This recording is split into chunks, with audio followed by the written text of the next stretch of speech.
Dayne Beams, a fascinating story, Hutchie. Some developments tonight that you're going to tell us about. But again, on the weekend, stamped himself as probably the most improved player in the competition. 34 possession, 3 goals. I would suggest right now he's the most important player in the Collingwood team. The most important player? The most important player. And I know, I'm not saying he's the best Swan, player. Pendlebury? Yeah, no, there's a difference. What you get with Swan and Pendlebury and Travis Cloke is what we've come to expect from them for 2 or 3 years. The improvement comes, and what may elevate them to a premiership this year is what they can get from other blokes within that setup. He, in the space of 6 weeks, since probably Luke Ball went down, and there's some figures and numbers, that's game time in the middle, has elevated himself into the top 8 midfielders probably in the competition. When you get that sort of infusion into a side that already has Pendlebury, we know what Pendlebury's going to give us every week, and Swan.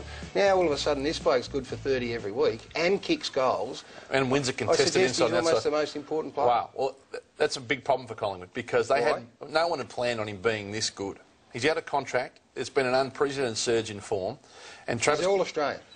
Probably right now when you pick the team he is. And at the moment, they've got a problem. He just switched management a week ago, 2 weeks ago, yeah, so he's moved on, gone to Paul Connors, who also manages Dale Thomas and Luke Ball, and would be fair to say has a reasonable understanding of the Collingwood landscape.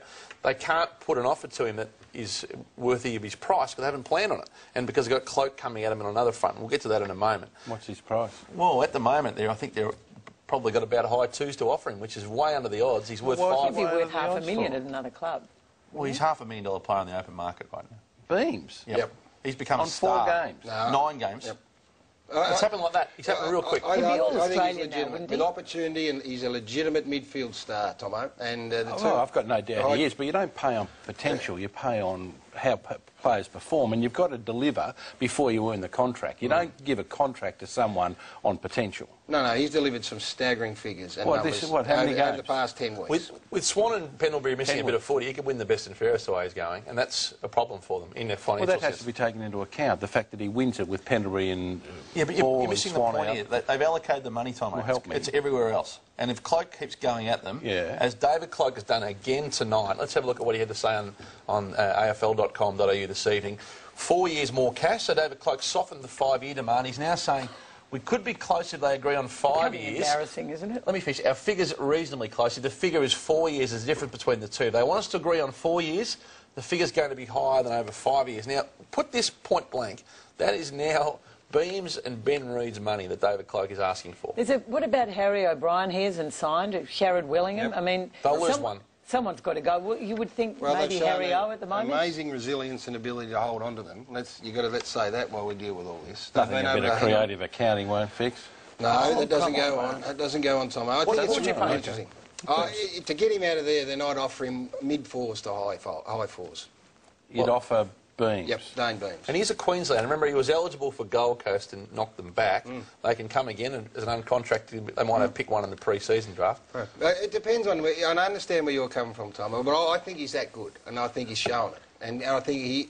Now, but if someone is that good, I accept that they're that good, but I think we all realise that, Chris Judd was going to be that good, but I'm sure he wasn't on 350, 400,000 his first year. You've got to wait. He's been in the system for a while. 70-game player. Yeah, but you've got to wait till it's delivered, and I don't think it's been delivered. I rate him at a $250,000, $275,000 a year player. I think you're close to what he's probably going to be offered, I would imagine. Well, that's what he should be on, but you can't put your hand up for more than you're worth. Now, if another club comes along and offers 500, well, then they've got a decision to make, and he's got a decision to make too. 250 to 275, I think he's worth. At the moment, of course, yeah. There's a lot of players getting 250 to 275. I can't see how he could get anything less than 350 at Collingwood to stay. Anywhere near his level who are getting that sort of money. And they keep finding players at the other end. The Jamie Elliott stories. Well, I want you to tell me about this young man, because this is his last quarter.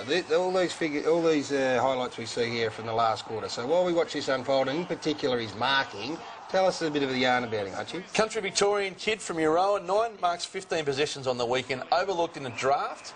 Last year burst from nowhere for Vic Country. Collingwood pre-packaged him in that on-sell deal they could do with GWS. They got him as part of the Marty Clark trade, and he was ranked 2 secretly in the AFL testing, which Kevin Sheehan showed us yesterday. 2 overall. In all the areas, and all the way down to kicking and the Nathan Buckley test and all facets, behind only Smith at GWS. in this year's crop. So he missed the draft. Everyone overlooked him.